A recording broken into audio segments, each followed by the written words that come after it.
Dito sa Papa Dudut Stories, ikaw ay hindi nag-iisa.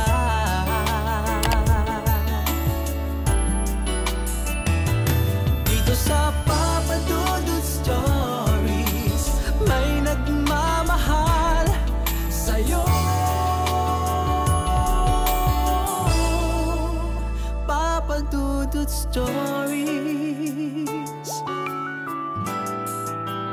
Papa Dudut Stories. Sa lahat po ng mga nakatutok ngayon, huwag pong kalimutan mag-like, mag-share at mag-subscribe. Maraming salamat po sa inyong lahat.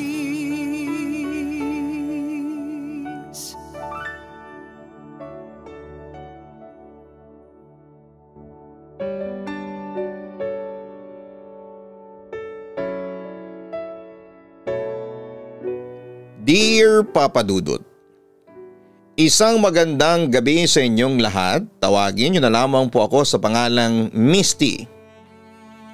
26 years old at taga Tala, Caloocan City. Silent listener niyo ako simula pa noong 2022 at masasabi ko, na-inspired ako ng husto para i-share naman sa inyo ang naging karanasan ko.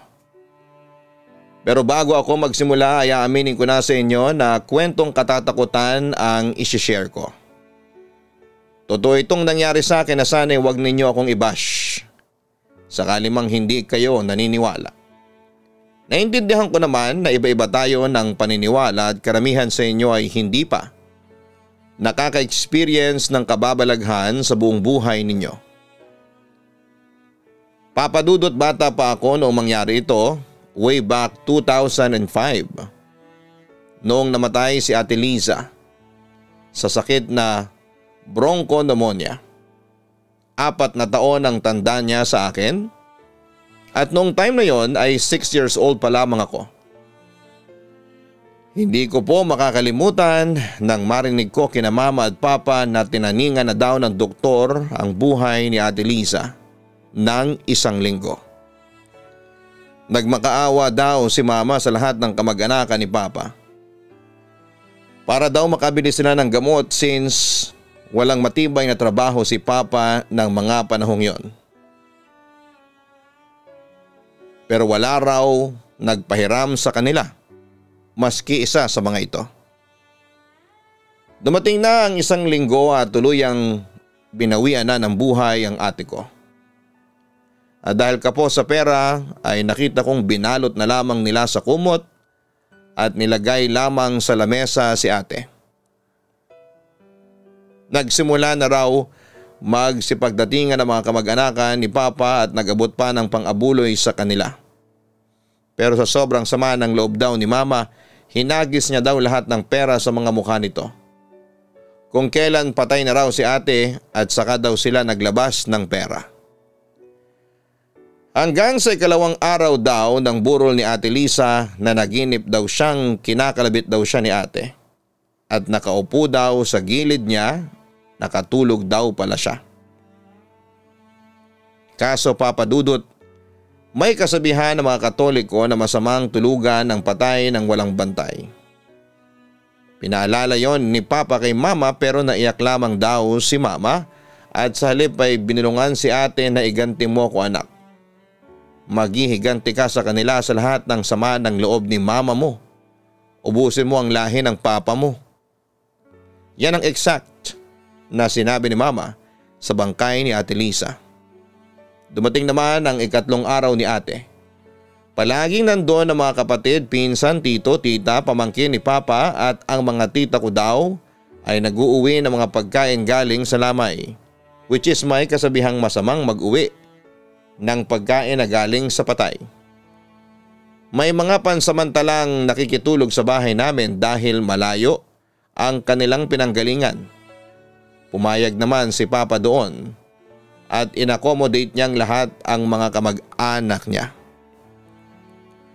Sa kabilang banda, madalas kong makitang natutuwa si Mama at binubulong niya palagi sa sarili na makakaganti na raw siya. Hanggang sa dumating ang araw ng libing, bigla na lamang nagsisigaw yung pinsan ni Papa dahil yung anak niyang 1 taong gulang ay mahimbing lang daw natutulog sa duyan nang mamatay ito. May bakat ng sakal sa leeg at nangingitim na ang bangkay ng bata nang matagpuan nila. Dahil dito ay muling nagkagulo sa loob ng bahay. Napostpone ng isang araw ang libing ni Ate Lisa. Kinabukasan naman, yung kapatid ni Papa ang nagwawala at hawak-hawak ang anak na 2 taong gulang na wala ng buhay. Nakita din ang bakat ng pagkakasakal sa leeg at nangingitim din daw.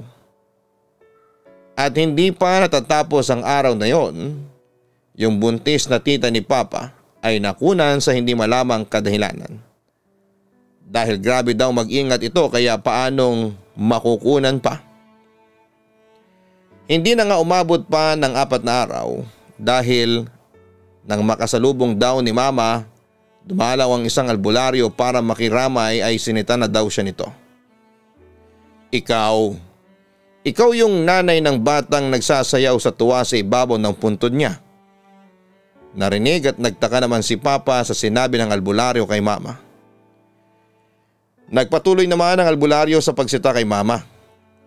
Ang anak mo ang siyang kumuha ng kaluluwa mula sa kamag-anak ng asawa mo. Putulin mo yung sumpa. Ikaw lang ang makagagawa nun. Magdasal ka tuwing Biyernes, 6:00 ng gabi. Gawin mo yon bago ko sabihin sa mga kamag-anak ng asawa mo na ikaw ang may gawa kung bakit sila namamatayan. Banta pa nito kay Mama. Nagulat daw si Mama kasi yun lang daw ang unang beses niya na nakita ang albularyo. Samantala, ginawa naman daw ni Mama ang sinabi nito at humingi ng tawad sa Diyos. Dahil sa ginawa niya pa daw na masama, ang anghel na dapat ay nasa langit na ang diretsyo. At yun nga Papa Dudut, wala nang namatay sa mga kamag-anak ni Papa simula noon. At itong unang kababalaghan na experience ko sa aking buhay. Pero Papa Dudut, hindi ko akalain na makakaranas ulit ako ng kababalaghan noong mag 14 years old na ako. Natatandaan ko araw ito ng Martes. Madilim pa sa labas ngunit mas mabilis pa sa pagsikat ng araw ang pagkalat ng balita na may isang lalaki na naman ang nagpakamatay. Yung lalaki raw ay may naiwan na batang anak. Ito pa raw mismo ang nakakita na ang kanyang tatay ay wala ng kulay at malamig na bangkay na lamang na nakasabit sa kisame. May sakit pa raw sa puso ang bata. Nung makita niya ang kanyang ama ay ito ay nawala ng malay at nung magising ay walang tigil sa pag-iyak. Ang bata ay hirap na sa paghinga na kahit anong oras ay pwedeng atakihin sa puso. Namamagana ang mga mata, maputla na ang labi at pinagdarasal na sana'y ito ay bangungot lamang. Dinala ang katawan sa morgue, hirap ang mga nangangasiwa na ayusin ang itsura nito. Sa tagal kasi ng pagkakasabit nito ay ang dila nito ay tuluyan ng nakalabas. Bali na rin ang leeg at kita rito ang marka ng lubid. May tama rin ng bala sa hita kaya naman naisip nila na ang pagkamatay nito ay malamang intensyonal. Hapon na noong maburol ito sa bahay. Isa ang pamilya namin sa nakilamay at kasama ako noong mga sandaling yon. Tahimik lamang akong tao Papa Dudut pero mapag-obserba ako. Napansin ko kaagad na ilang minuto pagkarating namin ay dumating na rin ang mga kamag-anak ng lalaking nagpakamatay. Normal lang siguro sa mga taga dito na sa tuwing nasa lamay sila ay huhusgahan nila ang buhay ng yumao. Para bang entertainment ang burol. Ang bawat grupo ng mga tao ay may iba't ibang bersyon ng kanilang kwento. Isinasalaysay nila ang buhay ng yumao sa kanilang mga kakilala. Hindi mahalaga kung totoo o hindi ang kwento. Basta ang mahalaga ay nakakaaliw sila sa kanilang mga tagapakinig. Hindi sila natatakot sa kanilang ginagawa. Siguro'y dahil walang kakayahan ang namatay na ipagtanggol ang sarili. Namatay ang tatay ng bata dahil gumagamit ng droga. Chismis ng isang matandang lalaki sa gilid kung saan ang mga tao rito ay umiinom ng alak. Mabait naman yung tatay niya. Imposible na gumamit ng droga yon, sabi naman ng isang lalaki. Walang mabait kung gumagamit ka ng droga, sabi ng matanda. O tingnan mo, nagpakamatay. Paano hindi na gumagana ng maayos yung utak? At tawanan ng mga ito.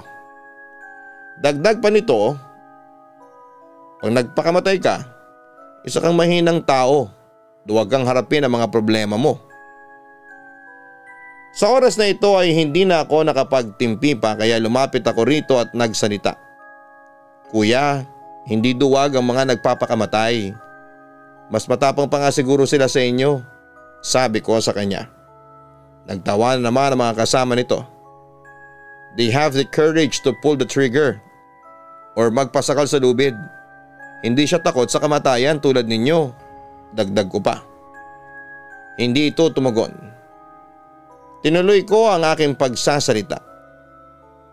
Hinarap nila ang problema nila. Tinapos nila ito sa mabilis na paraan. Yung araw na kung kailan sila nagpakamatay, ayun ang araw kung kailan sila naging matapang. Nag-walk out na ako sa inis. Hindi ko na masikmura yung mga naririnig ko. At para mawala ang inis ko ay napagdesisyonan ko na humingi na lamang ng isang tinapay at kape sa nagbabantay at maupo ng taimtim sa gilid. Tumagal pa ng ilang oras ang pamilya namin bago namin napagpasyahan na umuwi na sa aming bahay. Wala kaming masakyan tricycle kaya naglakad na lamang kami nina mama at papa at Kuya Rendon. Buti na lamang at walking distance lang. Natatandaan ko patay sindi ang poste sa kalyeng nilalakaran namin at walang masyadong tao dahil gabi na. Habang naglalakad ay napansin ko na parang may sumusunod sa amin. Pero nang lingunin ko ang likuran namin, wala naman ako nakita. Kaya walang bahala ko na lamang ito at nakipagkwentuhan pa ako kina mama, papa at Kuya Rendon. Pinag-usapan nila noon yung lalaking namatay. Hanggang sa nag-iba ang aming pakiramdam nang makaamoy kami ng bulaklak na pangpatay. Unang tumingin si Kuya Rendon sa likuran namin. Sa hindi kalayuan ay may nahagilap ang kanyang mga mata na isang anino na nakatayo sa hindi kalayuan. Biglang napatay ang liwanag na nanggagaling sa poste. Nagsisitayuan na ang kanilang balahibo habang nakikiramdam sa paligid. Agad niyang sinabi yon sa mga magulang namin maski ako ay napatingin din. At nakita namin yung sinasabi ni Kuya Rendon. Huwag niyo na lang pansinin yon, tara na. Bilisan na nating maglakad, ang sabi ni Papa habang pinipilit niyang kumalma. Biglang bumalik ang liwanag at mas matindi pa sa aming inaasahan. Naglalakad na ang anino papunta sa amin. Nakita yon ni Kuya Rendon at agad na itinuro yon kina mama at papa kaya napatakbo kaming apat. Napansin niya na nag-ibang lakad nito na tila sumasabay sa bilis ng takbo namin. Binilisan pa namin ang takbo at tumigil sa bahay ni Lola Inday. Ang kapatid ng biological lola naming si Lola Guada. Doon kami nagpagpag. Nagtaka naman si Lola Inday kasi 10 oras ng gabi at may kumakatok. Binuksan niya ang pintuan at pagkakita sa amin ay agad niya kaming pinapasok. Ano bang nangyari sa inyo at parang takot na takot kayong apat? Usisa niya sa amin. Paano ba naman kasi Chang? May humahabol sa amin na lalaki kanina. Hindi namin alam kung multo yon o magnanakaw. Sagot ni Papa kay Lola Inday. Samantala ay tinanong niya kami kung doon ba kami matutulog at pumayag naman sina Mama at Papa. Natakot kasi si Mama na baka naroroon pa yung lalaking humahabol sa amin at gawan kami ng masama. Pero bago matulog ay naghain muna si Lola Inday ng kaunting pagkain na tinapay at palaman. At pagkatapos namin kumain ay inayos na namin ang sala kung saan kami matutulog pansamantala. Sa kabilang banda habang nag-aayos kami sa sala ay bumalik na si Lola Inday sa kwarto nila ng asawa niyang si Lolo Gusting. Nang biglang sumigaw si Lolo Gusting sa takot. Narinig namin ang sigaw. Napansin naman ni Lola na dalawa ang kanyang anino. Agad naman kaming pumunta sa kwarto nila para alamin ang problema. Inday, paalisin mo yung lalaking katabi mo. Hindi siya buhay na tao. Natatarantang wika ni Lolo Gusting. Bagamat hindi namin makita ang sinasabi ni Lolo Gusting, kinilabutan kami kasi ang lamig ng pakiramdam namin. Tapos ay napansin ko nga na parang may kasama nga kaming kakaiba na hindi namin nakikita.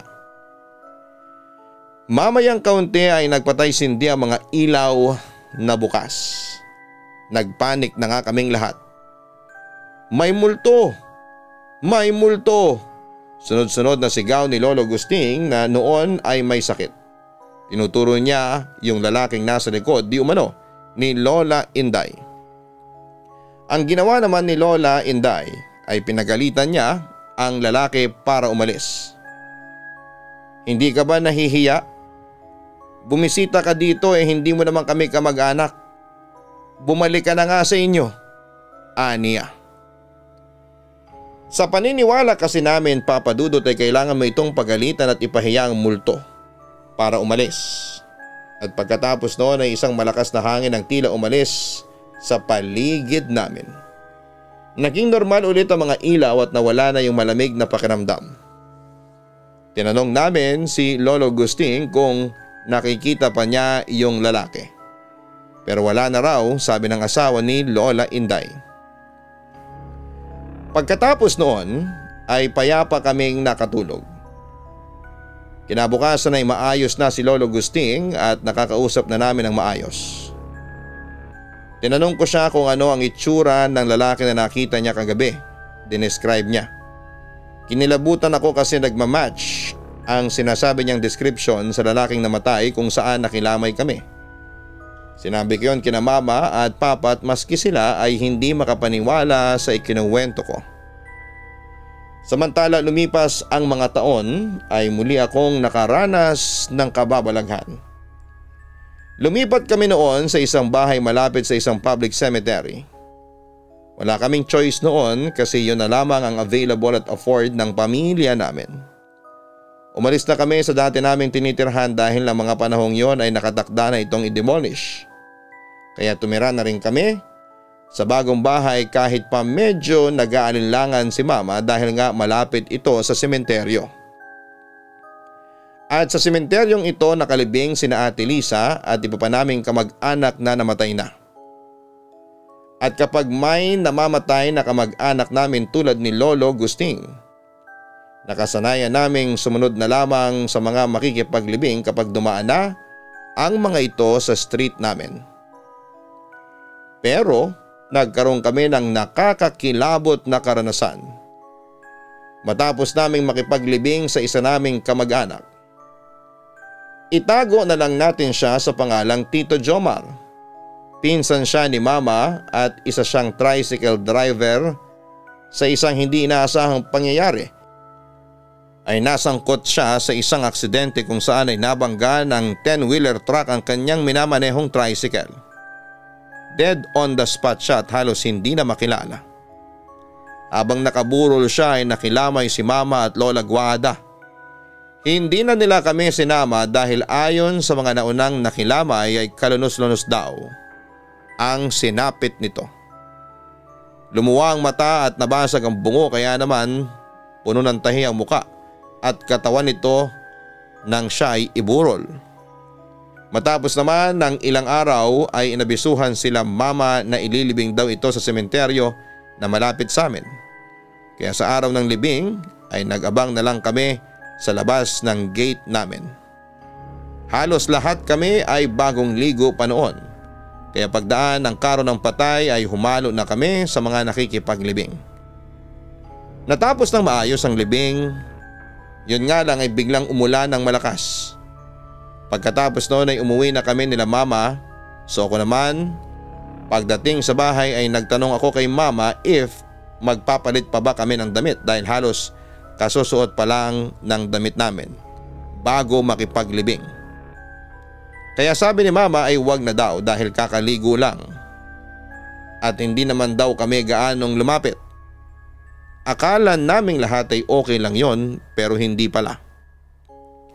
Nang sumapit ng gabi ay nakaramdam ako ng sobrang antok at kahit na may pagkaduwag ako ay nakagawian kong matulog kahit mag-isa ako sa kwarto dahil mamaya din naman ay tatabi din naman sila mama, papa at Kuya Rendon dahil iisang kwarto lang naman ang tinutulugan namin.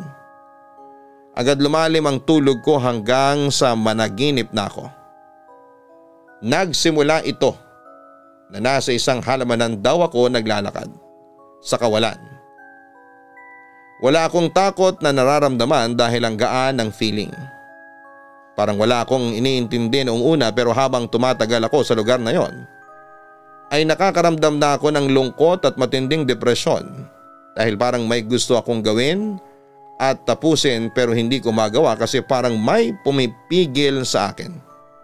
Hanggang sa nalipat ang panaginip ko.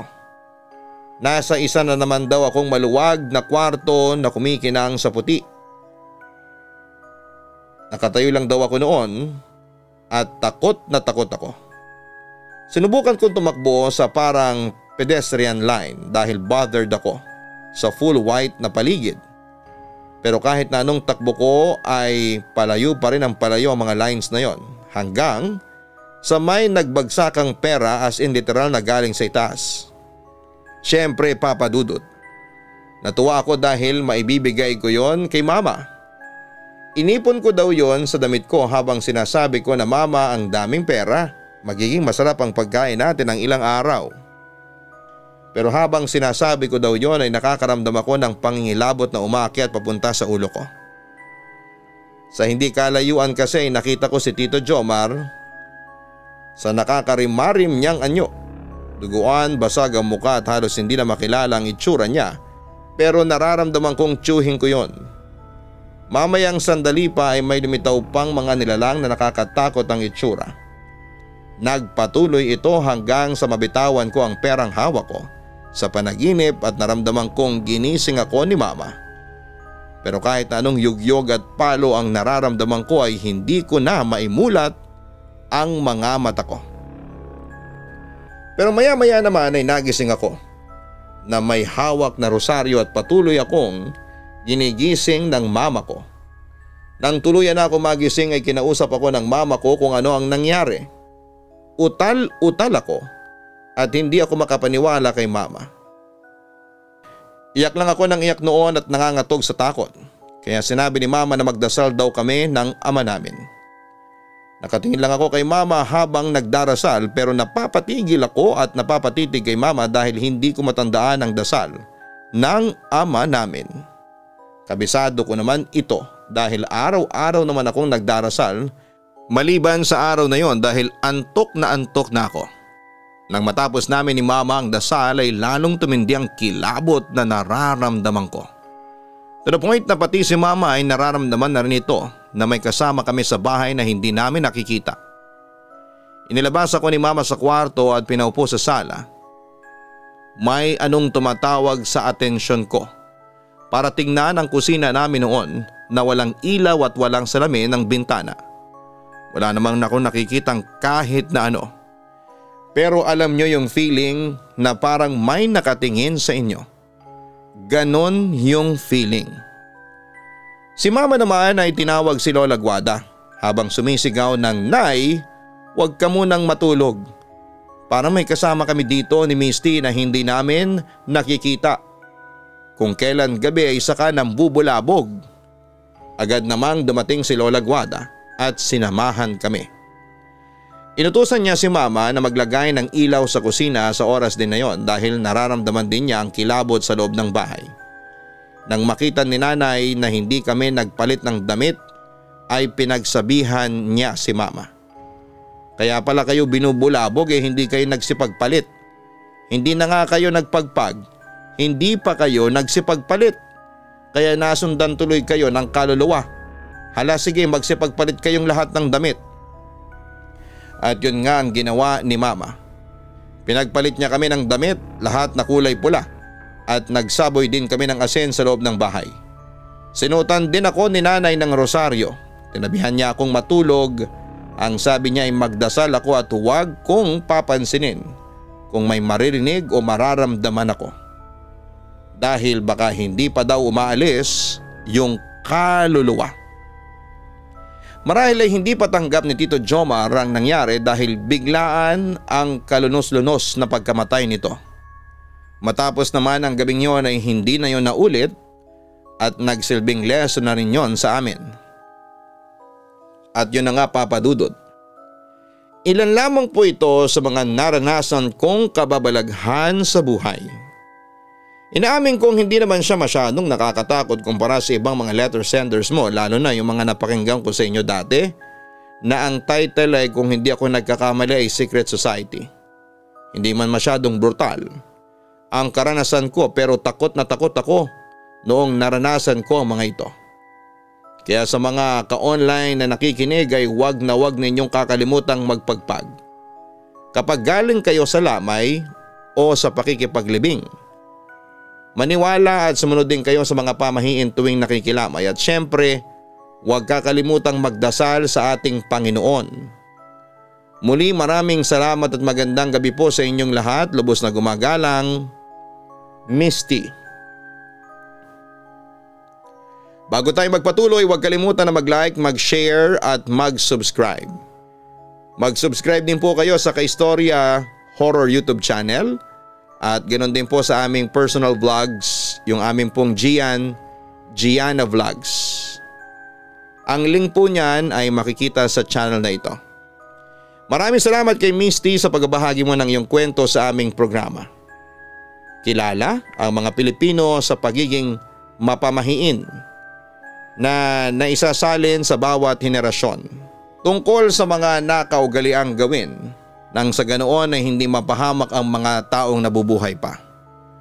Ang pamahiin ay isang tradisyonal na paniniwala o kaugalian na batay sa mga nakagisnang ritual, kultura at mga kwento ng mga sinaunang tao na kadalasang walang siyentipikong batayan.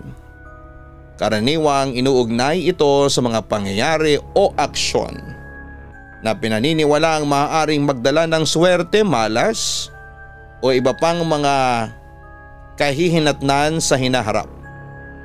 Madalas itong sinusunod bilang paraan ng pag-iwas sa kapahamakan o pagtiyak ng magandang kapalaran. Ang mga pamahiin tungkol sa patay ay laganap na sa buong bansa at karaniwang sinusunod ng mga pamilya upang hindi magdulot ng kapahamakan sa buhay nila. At dahil nga sa paniniwalang wala namang mawawala kung susundin ang mga ito. Bagamat hindi lahat ng kabataan ngayon, lalo na mga Gen Z, ay lubos na naniniwala, marami pa rin ang mga sumusunod bilang bahagi ng pagpapahalaga sa naging tradisyon na. Kabilang sa mga ritual ng pagluluksa ang pagdaraos ng mga lamay o burol bago ang libing, kung saan madalas lumilitaw ang iba't ibang mga pamahiin. Bagamat ang ilan sa mga ito ay maaring tila hindi na naaayon sa modernong pananaw, marami ang naniniwalang mas mabuti ng sumunod kesa sa magsisi. Samantala, meron po tayong kaunting research, no? Ano nga ba yung mga pamahiin sa mga burol? Una, bawal magsuot ng pula o maliwanag na kulay. Isa sa mga pinakatanyag na pamahiin ay ang pagbabawal sa pagsusuot ng pula o anumang maliwanag na kulay sa burol at libing. Maliban sa mga bata na pinapayuhan na isuot ang pula upang hindi raw makita ng mga kaluluwa. Karaniwang itim o puti lamang ang sinusuot ng mga dumadalaw sa kamag-anak ng yumao ay pinapayuhang magsuot ng itim na damit sa loob ng isang taon bilang tanda ng pagdadalamhati. Bawal pagsuotin ng sapatos ang patay. O ayan ha. Isa pang pamahiin yan ay bawal daw na sapatusan ang nakaburol na bangkay dahil mananatili umano ang kaluluwa nito sa bahay. At kung may sapatos, maririnig ang yapak ng kaluluwa na namatay kapag dumalaw siya sa bahay. Number 3, bawal magsuklay ng buhok o maligo. Bawal ding suklayin ang buhok o maligo sa loob ng lugar ng burol dahil ito raw ay malas. Pwede silang maligo pero hindi sa burol o lugar ng lamay. Number 4, bawal tuluan ng luha ang kabaong. May hirapan ang kaluluwa sa kanyang paglalakbay kapag natuluan ng luha ang kanyang kabaong. Number 5, bawal tumingin sa patayang buntis upang hindi mahirapang manganak. Hindi pwedeng tumingin sa patayang buntis. Ang mga babae naman na may buwan ng dalaw ay pinapayuhang huwag pumunta sa burol upang hindi bumaho ang kanilang regla. Number 6, bawal magwali sa lugar ng burol. Matataboy daw ang kaluluwa ng yumao kapag nagwalis at posibleng madamay ang buhay ng mga kapamilya. Number 7, bawal iwanan ang nakaburol ng mag-isa, dapat ay may nagbabantay dito. Dapat may gising tuwing gabi sa burol upang bantayan ang pumanaw at upang maiwasang agawin ito ng mga masasamang kaluluwa tulad ng mga aswang. Ito rin ang dahilan kung bakit naging kaugalian ang pagsusugal sa lamay. Number 8, bawal maglagay ng buong rosaryo sa patay upang maiwasang sumunod ang sinuman. Sa pamilya, ang rosaryong nilalagay sa kamay ng patay ay dapat ay naputol na. Number 9, bawal magpasalamat sa mga nakikiramay. Sa usapin ng mga bisita, bawal ang magpasalamat sa mga nakikiramay dahil tila nagpapakita ito ng pagkatuwa sa pagkamatay ng mahal sa buhay. Bawal din maghatid ng bisita sa pintuan ng burol dahil maaring ito raw ay magdulot ng kamatayan sa susunod na maghahatid. Number 10, bawal kumain ng pansit at malunggay. Ito pagdating sa pagkain, may mga pamahiin din tulad ng pagbabawal sa paghahanda ng pansit sa burol dahil hahaba raw ang lamay. Ang pagkain naman ng malunggay sa burol ay iniiwasan dahil ang pagtanggal ng dahon ay sumasakisag sa sunod-sunod na pagkamatay ng mga kapamilya. Number 11, bawal umuwi diretso sa bahay, dapat ay magpagpag. Ito po yung pinaka-popular, no? Matapos ang lamay, hindi pinapayagan ang diretsyong pag-uwi sa burol. Dapat dumaan muna sa ibang lugar para magpagpag na sinasabing makakapigil sa pag-uwi ng kaluluwa ng namatay kasama ang bumisita. Number 12, bawal mag-uwi ng pagkain. Bawal magdala pa uwi ng pagkain mula sa burol dahil pinapaniwala ang susundan daw ng kaluluwa ang sinumang gagawa nito. Bawal kayong magsasyaron Number 13, maglagay ng pera sa kamay ng patay. Naglalagay ng pera sa kamay ng namatay bilang pamasahe sa kanilang paglalakbay sa kabilang buhay. Ngunit ito ay kinukuha bago ilibing at itinuturing na maswerte para sa negosyo. Number 14, ang bumulong sa patay. May paniniwala na kung bubulungan ang isang patay ng isang hiling, ito ay isasama nito sa langit at matutupad.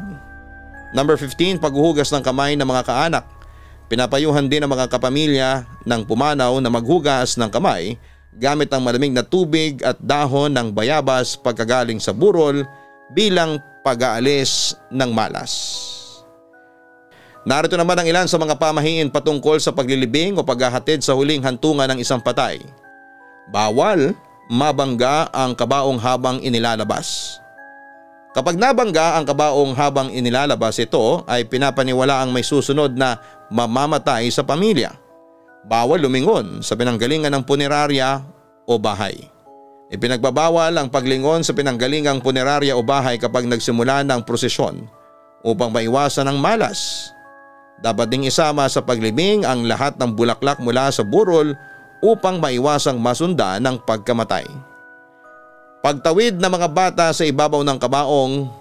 Lahat ng mga maliliit na bata ay kailangang itawid sa ibabaw ng kabaong bago ilibing upang hindi dalawin ng kaluluwa ang mga bata at para hindi sila magkasakit. Pagtapon ng barya. Magtapon ng barya sa harap ng karo ng patay upang magsilbing pamasahe ng pumanaw patungo sa kabilang buhay. Lahat ng bulaklak sa burol ay dapat na isama sa libing. Bawal mag-uwi o kaya kumuha ng bulaklak at huwag ding isama ang mga pangalan ng mga kamag-anak na nakadikit sa kabaong para maiwasang masundan ang pagkamatay. Sa kabila ng pagiging bahagi ng kulturang Pilipino, ang pagsunod sa mga pamahiin ay nasa pagpapasya ng bawat pamilya. kung susundin po ito. Bagamat nananatili ang mga ito hanggang ngayon, mahalagang paggalang sa mga tradisyon bilang bahagi ng ating makasaysayang kultura. Ang mga paniniwalang ito ay nagmula sa mga sinaunang kaugalian na nagbibigay halaga sa paghahanda sa paglalakbay ng kaluluwa patungo po sa kabilang buhay. Maraming salamat po sa inyong lahat.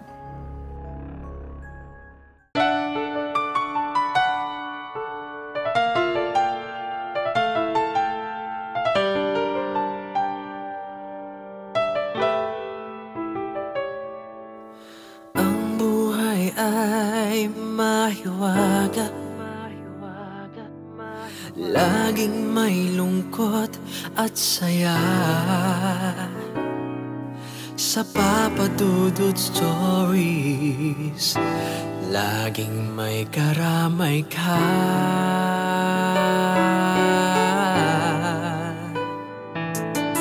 Mga problemang kay bigat,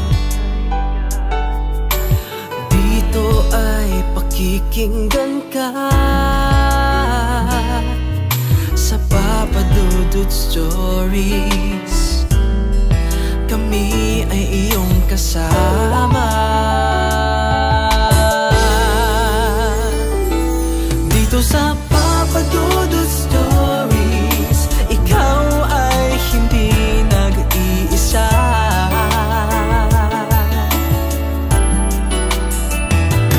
Dito sa Papa Dudut Stories, may nagmamahal sa'yo.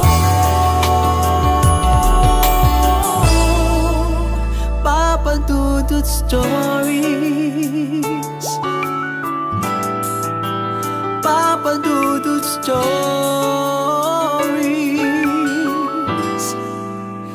Papa Dudut Stories.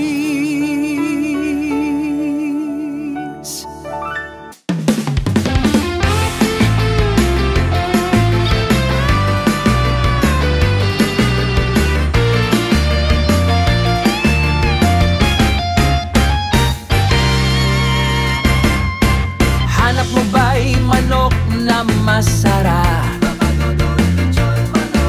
lechon manok na lagi niyong babalik-balikan. Let's go na magpatumpik-tumpik pa. Siguradong enjoy lahat sa kapagkainan. Papa Dudut, lechon manok, iba ang lasa, iba ang sarap.